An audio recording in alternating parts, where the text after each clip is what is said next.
Have you ever heard of a book that once shaped ancient faith, was even quoted in the Bible itself, yet was later removed and buried in the sands of time? A book that tells stories of angels who fell from heaven, of forbidden knowledge, of giants who once walked the earth,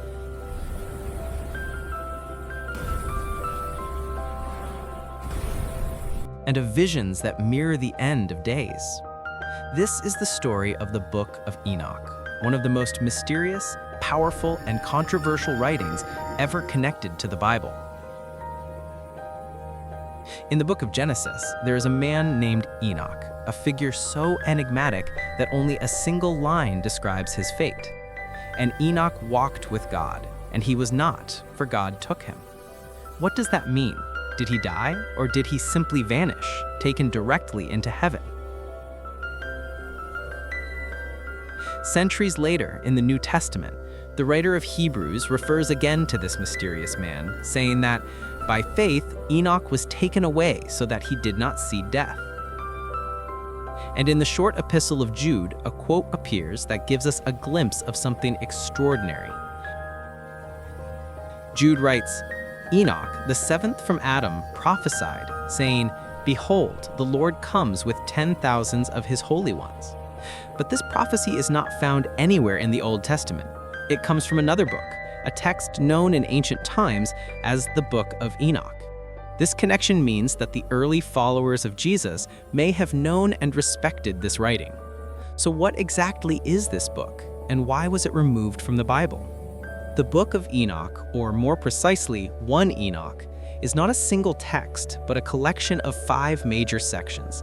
These are known as the Book of the Watchers, the Book of Parables, the Astronomical Book,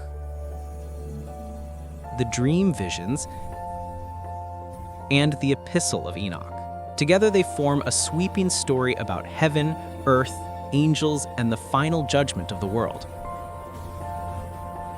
Written somewhere between 300 and 100 BCE, these texts claim to preserve the revelations that Enoch received after being taken to heaven. The most famous section, the Book of the Watchers, begins with a shocking story.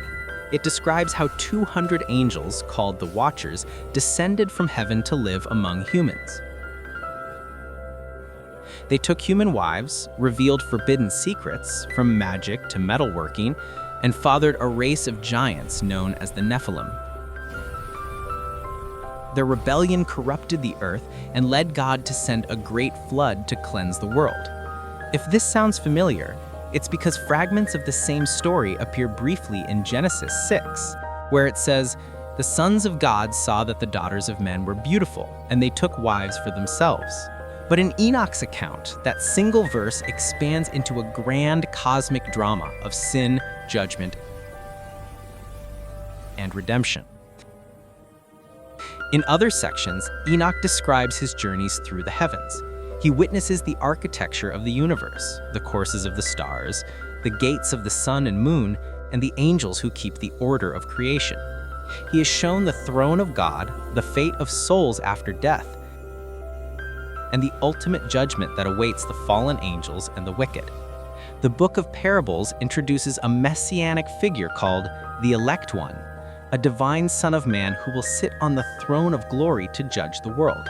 Many scholars believe this imagery later influenced the way early Christians described Jesus Christ in the Gospels and Revelation.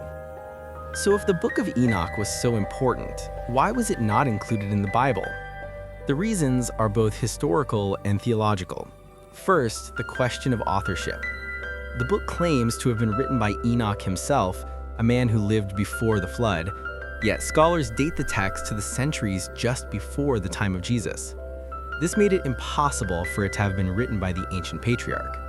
Second, by the time Jewish authorities finalized their sacred writings, roughly in the 1st century CE, Enoch was considered too recent, too strange, and too speculative to be part of the Hebrew Bible. Later, as the Christian church began forming its own canon, the same problem arose. While early church fathers such as Tertullian and Clement of Alexandria respected the Book of Enoch and even quoted it, later councils decided that its unusual angelology, cosmology, and visions were not in harmony with accepted scripture. They also noted that the book lacked widespread use across all Christian communities. Eventually, it disappeared from the canon altogether, preserved only in one language, Ancient Ge'ez, the sacred tongue of Ethiopia. Remarkably, in Ethiopia, the Book of Enoch survived intact. The Ethiopian Orthodox Church continued to regard it as part of their Bible, a divine revelation equal in status to other scriptures. This is why, today, the complete text of 1 Enoch exists only because Ethiopian monks copied and preserved it for nearly 2,000 years, while the rest of the Christian world forgot it. When archaeologists discovered fragments of the Book of Enoch among the Dead Sea Scrolls in the 20th century, it confirmed that the book was widely read and respected among Jewish groups long before the time of Jesus. These fragments, written in Aramaic and Hebrew, matched the Ethiopian version almost perfectly, proving that Enoch's writings were ancient and genuine, not later forgeries. Reading the Book of Enoch today is like peering into a lost chapter of biblical history. It fills the gaps between Genesis and Revelation. It explains why ancient people believed the world was full of spiritual forces, angels, watchers, and divine messengers constantly influencing human destiny. It also expands the idea of judgment and salvation, showing that long before the Gospels were written, Jewish thinkers were already imagining a coming Messiah who would rule the world with righteousness. But there's another reason Enoch's book was removed. Its message was unsettling. It described angels being judged, cosmic secrets being revealed, and a vision of heaven that didn't fit easily with later theological systems. For some early church leaders, it seemed too mysterious, too open to misinterpretation, perhaps even too dangerous. And so over time, the Book of Enoch faded into obscurity, condemned not because it was false, but because it was too strange, too apocalyptic, too full of divine mysteries. Yet the book's influence never truly disappeared. The ideas of fallen angels, the Nephilim, and divine judgment echoed throughout later Christian writings, from the letters of Peter and Jude to the revelation of John. The concept of a Son of Man seated on a throne of glory also prefigures Christ's role in the New Testament. In this way, Enoch may have shaped Christianity more deeply than most realize, even though his name was erased from the Bible itself. Today, modern scholars don't view the Book of Enoch as forbidden or heretical, but as a window into the ancient world. It helps us understand how early Jews and Christians thought about heaven, angels, and the end of time. It bridges the gap between the Old Testament prophets and the apocalyptic visions of the New Testament. For historians, it's a priceless treasure, not a lost gospel, but a missing piece of history. So what does this all mean for us? Perhaps the real mystery isn't why the Book of Enoch was removed, but why it still speaks to us.